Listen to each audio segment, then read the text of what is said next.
नमस्कार किसान भाइयों, मैं रवि वर्मा। आज मैं धान के खेत पे आया हूँ। ये छत्तीसगढ़ में धान का प्लाट है। ये महामाया धान लगाया गया है यहाँ पे, और ये धान अभी 30 से 40 दिन का हो गया है किसान भाइयों, जिसमें अभी आप देख सकते हैं इसमें कल्ला निकलना शुरू हो गया है। इस खेत में तो पानी भरा हुआ है काफ़ी, इसमें कल्ला निकलना शुरू हो गया है। पूरा खेत इधर देखिए, चारों तरफ यहाँ धान लगा हुआ है किसान भाइयों। और ये धान लगाया कब गया है, नर्सरी इसकी कब डाली गई है, थरहा कब डाला गया है। ये धान की नर्सरी किसान भाइयों दिसंबर में डाला गया था। इसका जो नर्सरी है दिसंबर में डाला गया था। दिसंबर जनवरी, इसको 15 फरवरी को यहाँ लाके ट्रांसप्लांट किया गया है। इस खेत में नर्सरी डाली गई थी दिसंबर में, 15 दिसंबर या 8 दिसंबर के आसपास। उसके बाद यहाँ फरवरी में 15 जनवरी के पास इसको लाके यहाँ ट्रांसप्लांट किया गया है।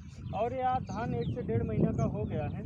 उसके बाद आज ये फरवरी है, 15-16 फरवरी है, 1.5 महीने का धान हो गया। और ये धान का जो कंसा निकल रहा है या टिलर जो निकल रहे हैं, आज पर पेड़ में कम से कम 5 से 7 या 8 टिलर निकल चुके हैं। और ये धान अभी कटेगा कब और इसमें क्या क्या डालना है, जैसे किसान भाइयों धान गर्मी के सीज़न में जो धान की खेती कर रहे हैं उसमें क्या क्या सावधानियां रखनी है, क्या क्या डाला जाएगा। तो जब किसान भाइयों नर्सरी से अपन खेत में लाके ट्रांसप्लांट करते हैं धान में, तो उसमें हमें पहला जो फर्स्ट प्रोसेस होता है उसमें हम अपने खेत को अच्छे से जुताई करें और उसमें पानी डालें, और पानी भरने के बाद अपन इसमें ट्रांसप्लांट करें। और ट्रांसप्लांट करने के बाद या ट्रांसप्लांट करने के पहले इसमें बायर का रिजल्ट आता है, एक बार उसमें इसको खेत में मिला देना चाहिए। क्योंकि जो भी हमारे खेत में कीड़े होंगे या छोटे मोटे जो भी हमारी फसल को नुकसान करने वाले कीड़े होंगे वो सारे मर जाएंगे। उसके बाद अपन को खेत में ट्रांसप्लांट कर देना चाहिए। वैसे कहा जाए तो गर्मी के सीज़न में कचरा कम आता है, तो गर्मी में बहुत ज़्यादा नहीं आता है। जैसे अपन को अगर कचरा या चारा आ रहा है अपने धान में, तो आप उसमें 2 या 3 दिन के अंतर में या धान में जब लगाया हो, ट्रांसप्लांट किया गया हो, तो उसमें प्रेक्टिलाक्लोर डाल सकते हो।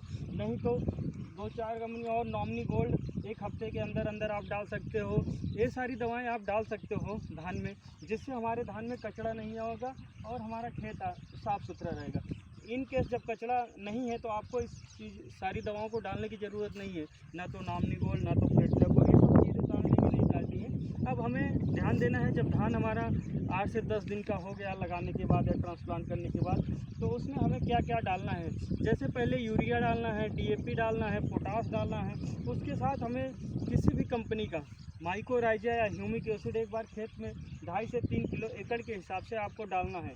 तो जब आप 2.5 से 3 किलो के एकड़ के हिसाब से माइकोराइजा डालेंगे तो होगा क्या, इसमें जब हम इसको डालेंगे तो हम DAP, यूरिया, पोटास और माइकोराइजा सब चीज़ डालेंगे, तो हमारे धान में जो कल्ले का फुटाव होगा, जो कल्ले निकलेंगे वो बहुत अच्छे निकलेंगे।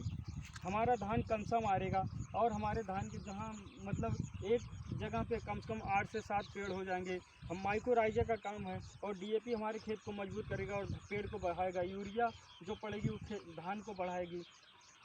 तो ये सब चीज़ माइकोराइजा आप देखेंगे तो 8 से 10 दिन में इसका रिजल्ट आ जाएगा। DAP, पोटास, राखर या माइकोराइजा का, तो इसका रिजल्ट अपने को मिल जाएगा। तो जब रिजल्ट दिखने लगेगा तो उसमें अभी 10 से 15 दिन में अपने को कुछ नहीं डालना है।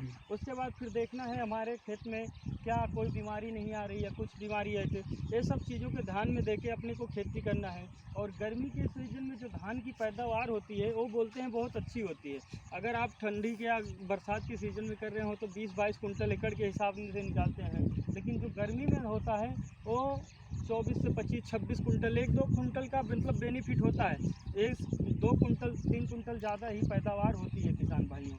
तो गर्मी का लोग यहाँ छत्तीसगढ़ में लोग ज़्यादा से ज़्यादा खेती करते हैं। कुछ बेल्ट में बहुत ज़्यादा धान की खेती होती है, कुछ बेल्ट में बिल्कुल नहीं होती है।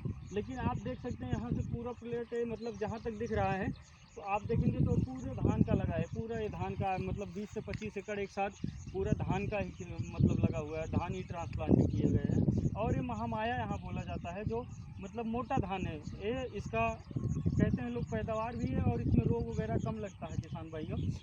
ऐसी और कोई जानकारी के लिए हम आपको ऐसे देखते रहेंगे। धन्यवाद किसान भाइयों।